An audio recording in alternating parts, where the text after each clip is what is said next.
Hoş geldiniz değerli arkadaşlar. İncelemenin konusu şu minnacık şey. Hawk Red Dot. Red Dot'larda yivsiz tüfeklere dayanım bizler için önemli. Sizler için Red Dot'un yivsiz tüfek üzerinde dayanımını test etmek açısından bol atışla testlere başlıyorum.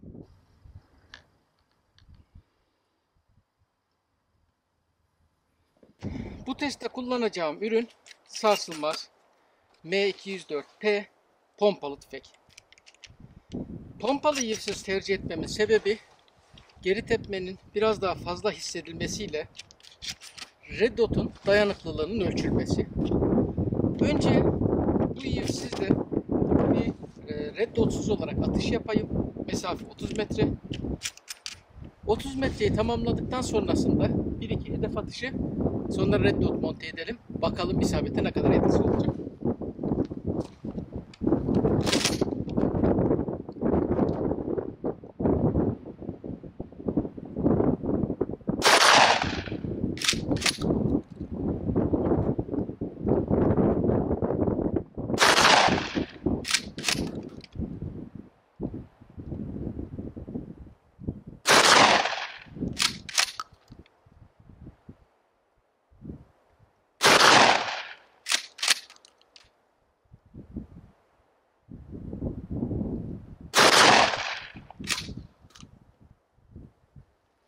Evet.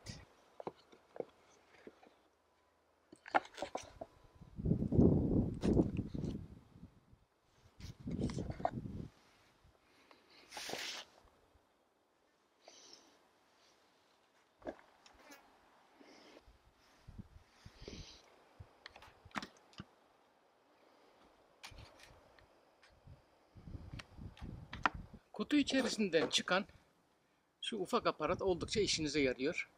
Hem montaj, hem pil değiştirme, hem düz, hem yıldız. Fena değil, sağlam da.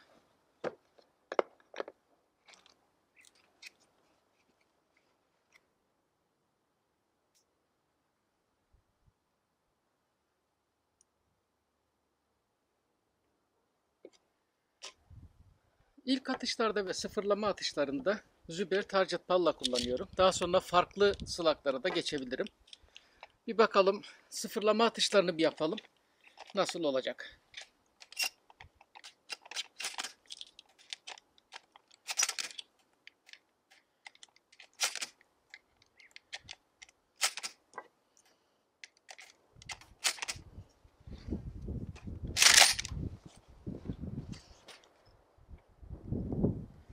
Parlaklığı çok yüksek seviyeye getirmiyorum. Gölgeden atış yapıyorum.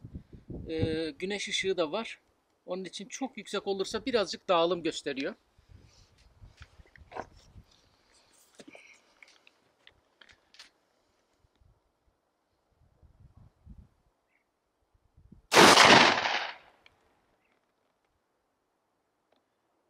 Biraz aşağıda.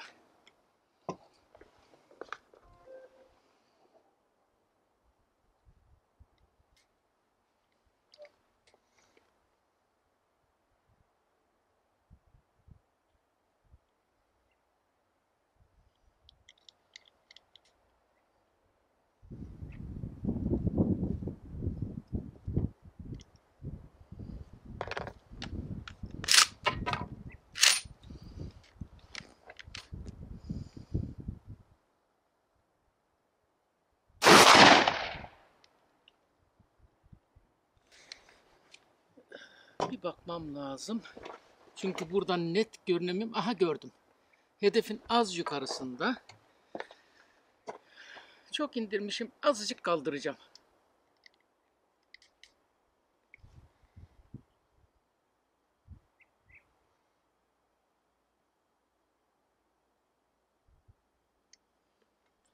Sanırım bu yeterli.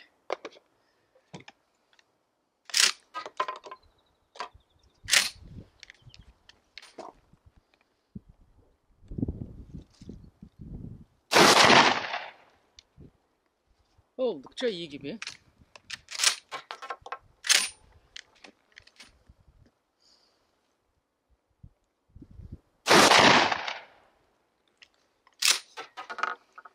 Şimdi birkaç tane yerde hedef var. Onlara atış yapalım. Omzuma destek koymam lazım. Sabit atış yaparken yivsiz tüfek omzu felaket acıtıyor. Ayaktayken vücut pozisyonuyla biraz daha rahat ayarlıyorum. Sabitteyken zor oluyor.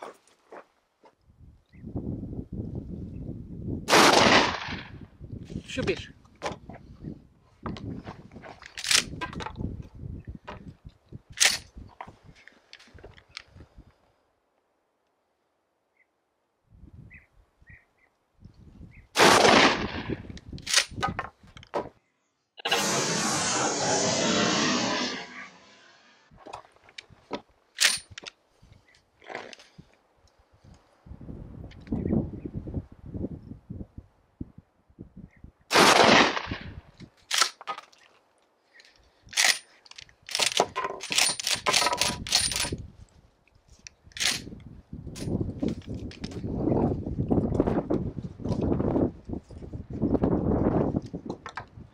Silahımızı emniyete alalım. Hedefleri değiştireyim. Bir de ayakta desteksiz olarak 30 metreden atalım. Ha, buranın mesafesi kaç? Oturduğumuz yerle mesafe farklı. 42,5 metreymiş arkadaşlar. 42,5 metre.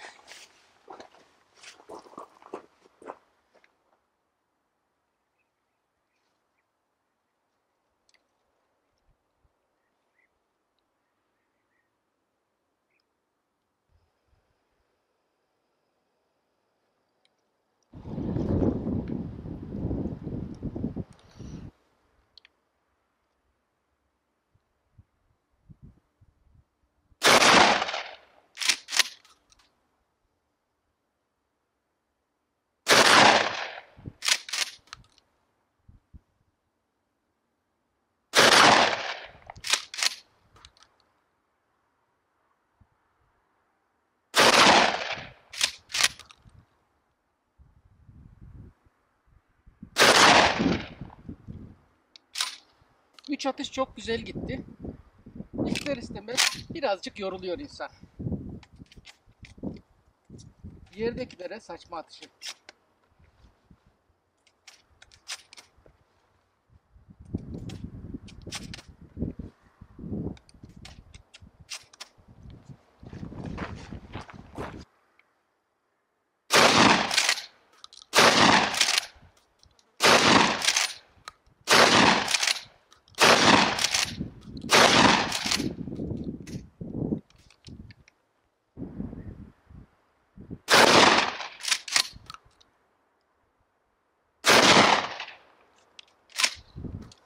Üç atışta hedefe.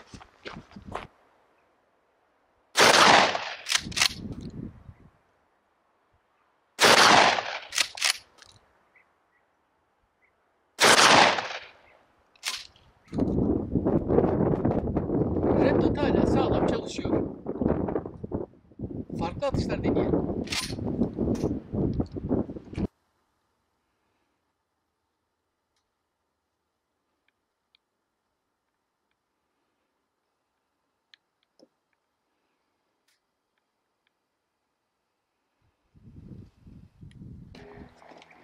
Birader geldi. Ya. Birader gelince atış yaptırmadan bırakır mıyım? Red Dot'u bir de o denesin.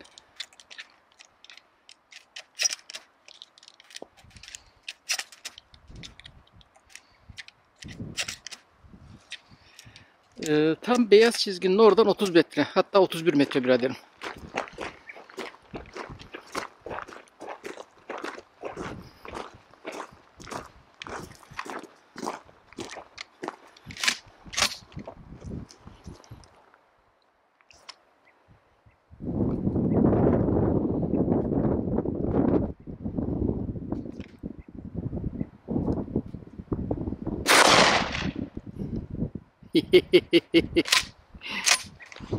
Bu sefer sıfırlamış mıyım? Vallahi tam sıfırlamış.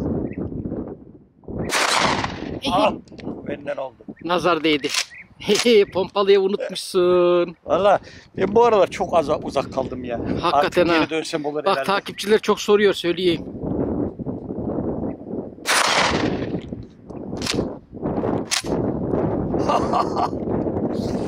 Sınıf sınıf. Bir de metal atın bari. At, onun bir ayağı kopuk zaten düşecek.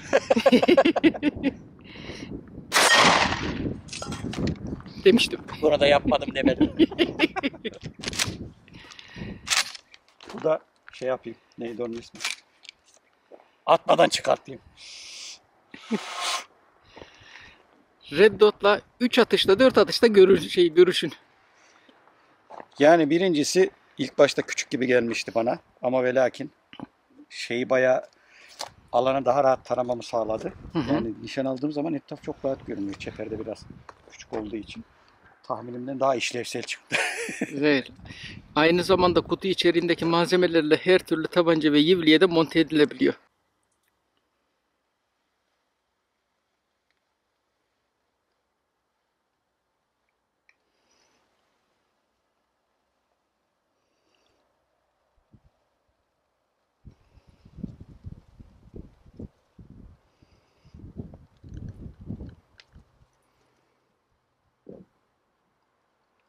Bak bu şekilde şey gibi olmuş oluyor. İsviçre çakısı gibi olmuş oluyor. Sağ olasın biraderim. Ne demek? Benim için zevkli. Yine bir ufak atış denemesi. 30 metre.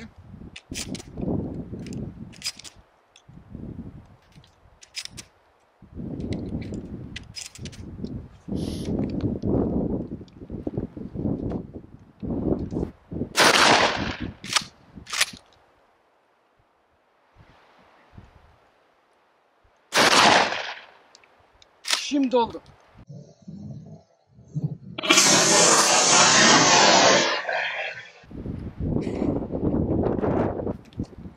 Biraderimin de dediği gibi rüzgar biraz etkili.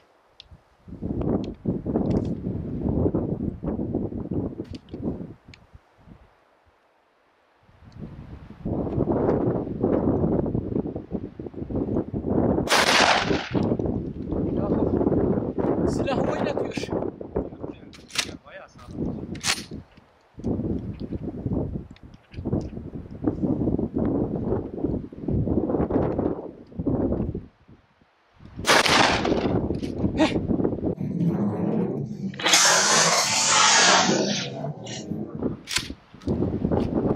Biraz uğraştırdı ama oldu. Bantla yapıştırdığım için değince düşme ihtimali yok. 31 metre.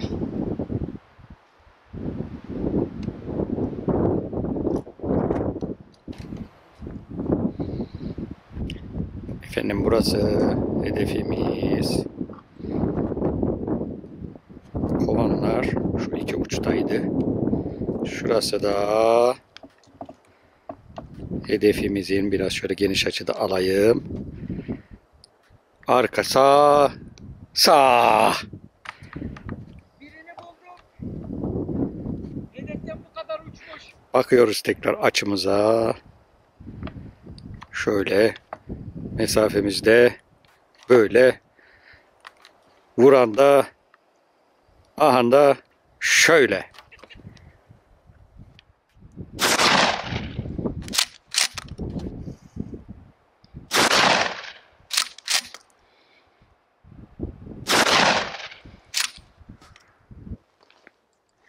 Şu ana kadarki atışlarımda herhangi bir sıkıntı yaşamadım. Red Dot hala aynı şekilde devam ediyor.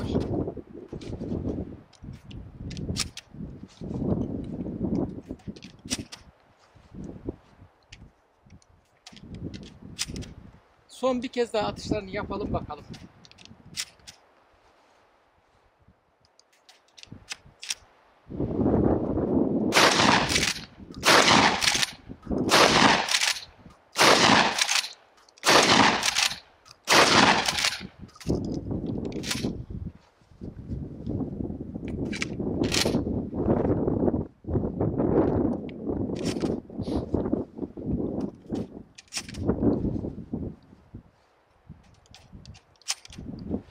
Başka var mı? Yok.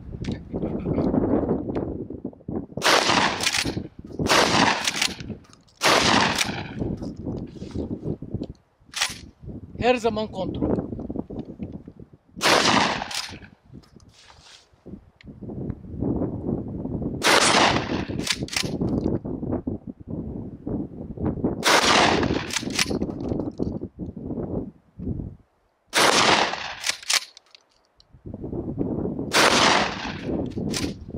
yorulduğumu da kabul etmek lazım.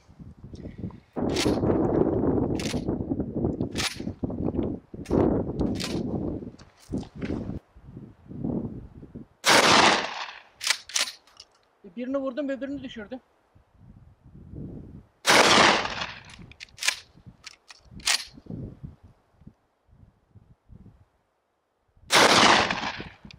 Evet. Bir atışta 2 vuruş olarak kabul edebiliriz. Eder. Fırlayıp öbürünü vurduğuna göre. Bowling. Mesafeyi göstereyim.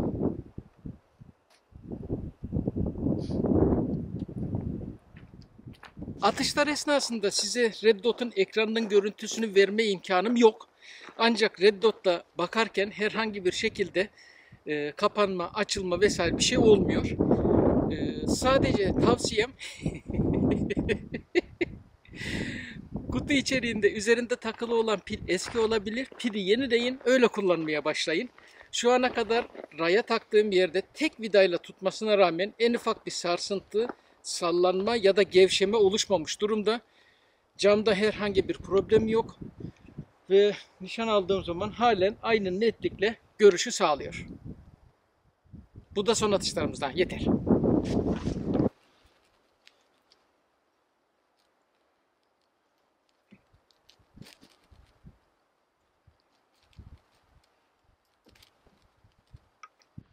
Bak, silah boş.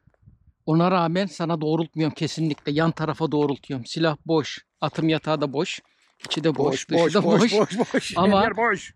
güvenlik her şeyden önce gelir. Silahı hiçbir zaman kişiye doğrultmayacağız.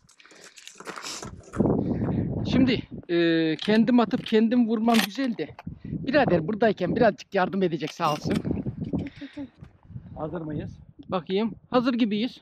Geliyor. Gönder.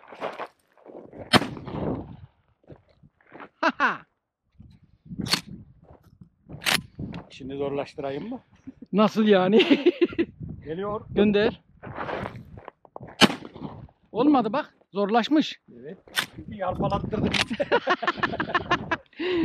O zaman zor olsun birader. Gönder. Geliyor.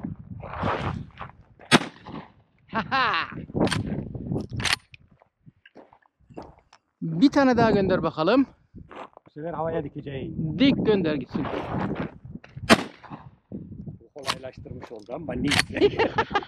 Bir de Hadi böyle bak. saçma sapan bir atış yapıyorum. Gönder gitsin. İşte en zoru buydu. En saçma sapan bunu attım çünkü. Tekrar kontrol. Kontrol. Her şey kontrol. Danke. Değerli arkadaşlar, bir diğer testimizin daha sonuna geldik. Atışlarına devam. Kutu içeriğinde gördünüz. Sadece yivsiz tüfek için değil, aynı zamanda tabancalar ve yivli tüfekler için de montajı mümkün. Özellikle Picatinny Ray haricinde Red Dot montaj yerleri için farklı vidalar bulunduruyor ki bu da farklı ürünlerde rahatlıkla monte edip kullanabilmenize yardımcı oluyor. Kutu üzerinde zaten gereken bütün açıklamaları var. Kaç moa, parlaklık derecesi, kullandığı pil gibi.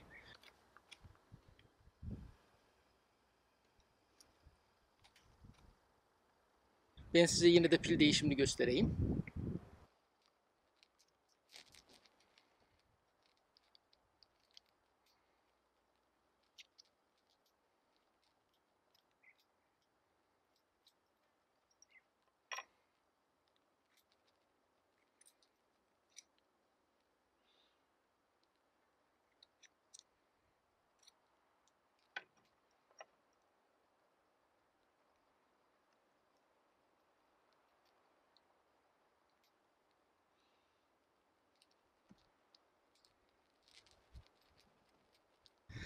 Hafif, küçük, yer kaplamayan, pratik, kullanımı rahat.